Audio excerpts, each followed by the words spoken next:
welcome to our channel, The Journey with Rose. This is Rose, and welcome to our guest, George. Hi, George. Here we are again to our interview. Last time we made the culture shock, and then now we will continue that topic. Okay, so what else culture shock you experience here in Philippines? Can you tell me more?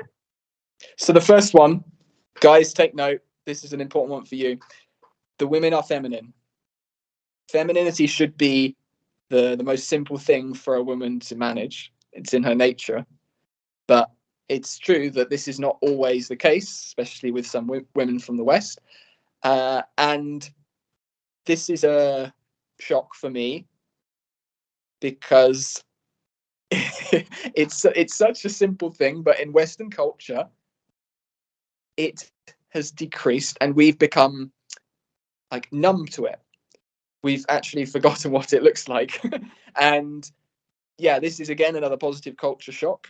And yeah, I'm sure it's one that any guys visiting the Philippines will greatly appreciate because it's the polarity in your femininity and masculinity is a very key determinant of your attraction to each other. So that's the first one. Any comments, Rose? That's true. Mostly Filipino are feminine, especially when the guy knows how to provide. They become more feminine. Not only the way we dress, the way we act, or our voice, and our like because we're not so tall. Not all. Yeah, We- appearance is a big part of it, but it's more the energy and the dynamic, and you play off each other. If a woman is very feminine, in almost all cases, that will make you more masculine as a man. And I don't care what anyone says. In most cases, that will make the woman and the man happy. You can be yourself, and your polarity, your difference, plays off each other, and yeah, it creates a healthy environment to introduce children to as well. That you can be very feminine and very masculine, and there's nothing wrong about it at all. yeah, mostly Filipino are very bubbly and yeah, the vibes. That's true. The energy when we talk to someone, especially to guy. So moving on to number two. Number two is being family oriented. So by that I mean that family values still matter and decisions are made where the family is considered first. Maintaining relationships in your family is seen as highly important. Families live together more closely.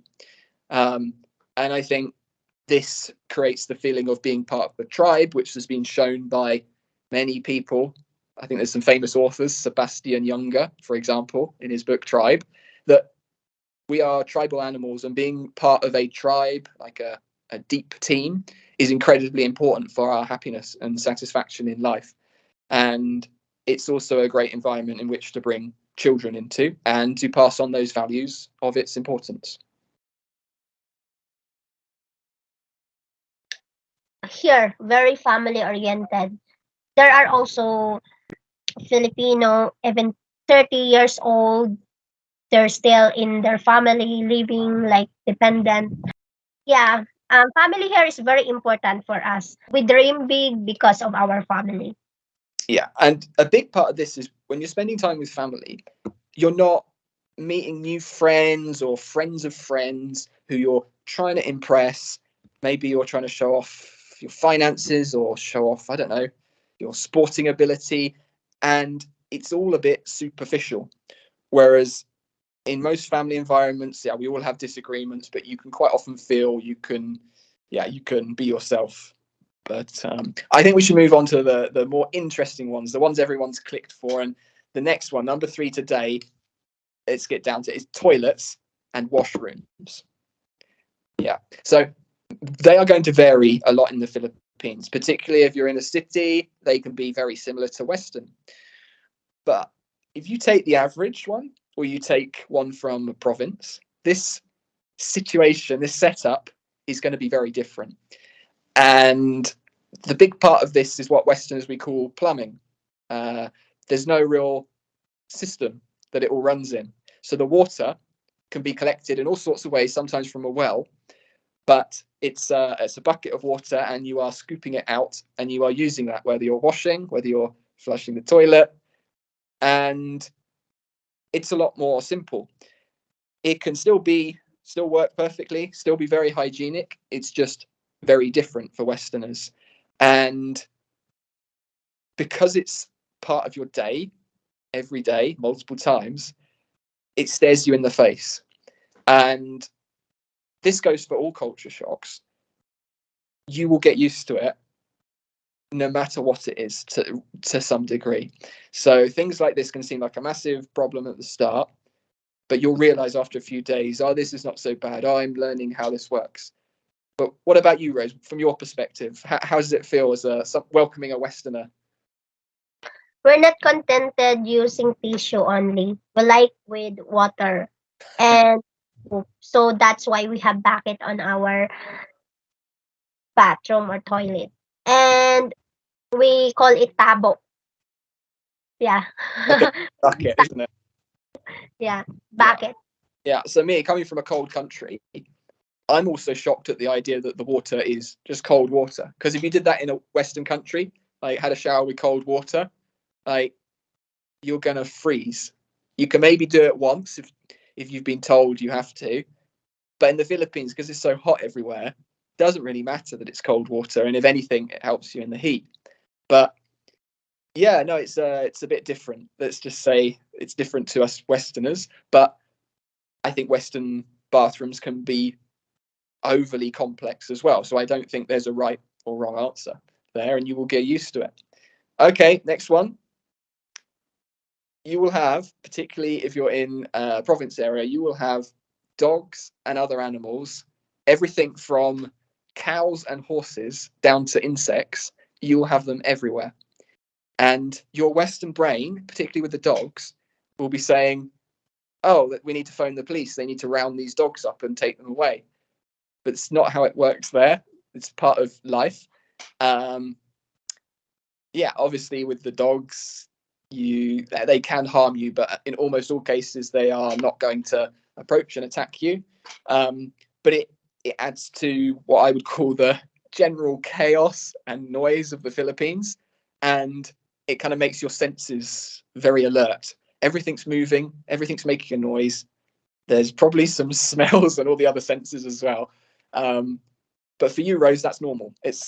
You're more used to it. Your day is not complete when there is no noise from the neighbors, from the vehicles, from the dogs, from the chicken. Living here in the province, there's a lot of chicken, there's a lot of dogs in the street, and it's normal. Sometimes I'm scared to go out because there's a lot of dogs in the evening, so it's not safe. But there are dogs that very friendly, not so wild, but there are wild dogs also. Yeah. So yeah, that's a good point. So as a Westerner, we get the impression that that environment is very dangerous, unacceptable, and it just can't work. And all of that is actually not true. It works because the Filipinos live a perfectly good life with all of that happening. Is it dangerous? I mean, I was just going to say point blank no. I mean, Rose says at night, and I guess, yeah, particularly if you're a bit smaller as well at night, it can be a bit more intimidating. But I've always felt safe. It's more I think if you're in a vehicle, you need to watch out because you could easily hit one of these dogs or whatever. And it's just to expect the unexpected. Like I went for a quick bike ride at Rose's house, and there was just a load of piglets crossing the road, and I just thought, what's going to happen next? Cats inside the house, even it's not our cat, but there's a cat will just get your food like that, and Yeah. it's normal here. Mm. Okay. Next one, and the final one for today is the younger population. This one, it won't hit you in the face immediately. You'll have to think about it. It comes to you normally after a week, for me at least.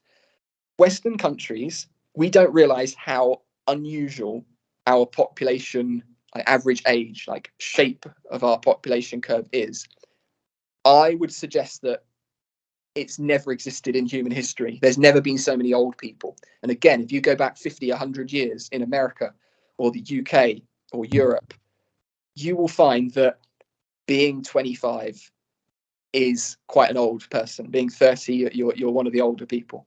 Whereas now in Western countries, if you're 40, you're young, because the average person is over 40. The average person's quite often 42, even 44 in some countries.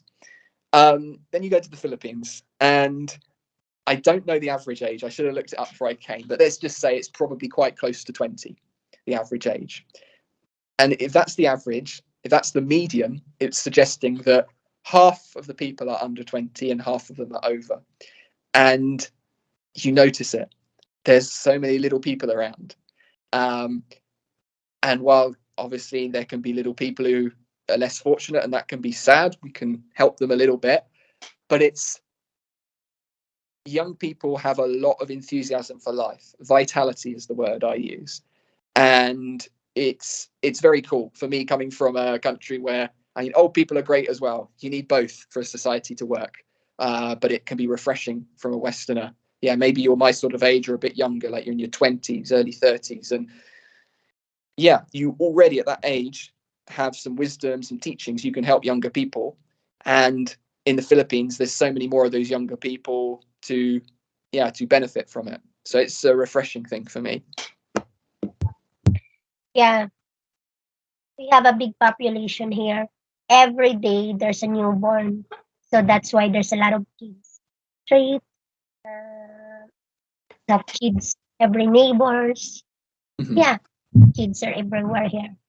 Okay, so I'll try and give a central theme to this. So it's harder to give a theme to these five, but I think the theme would be something like, even amongst chaos and some challenging situations, it's a country with a lot of potential and also a lot of upsides for Westerners coming to visit.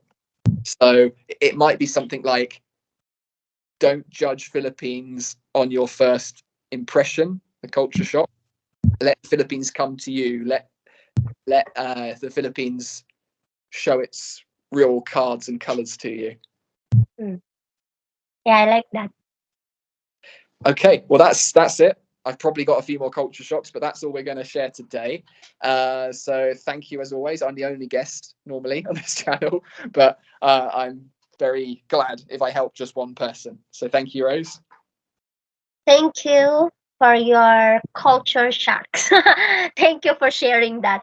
And thank you guys for watching. Please subscribe and hit the notification bell so that you will be updated for our videos. Thank you and God bless. Bye bye.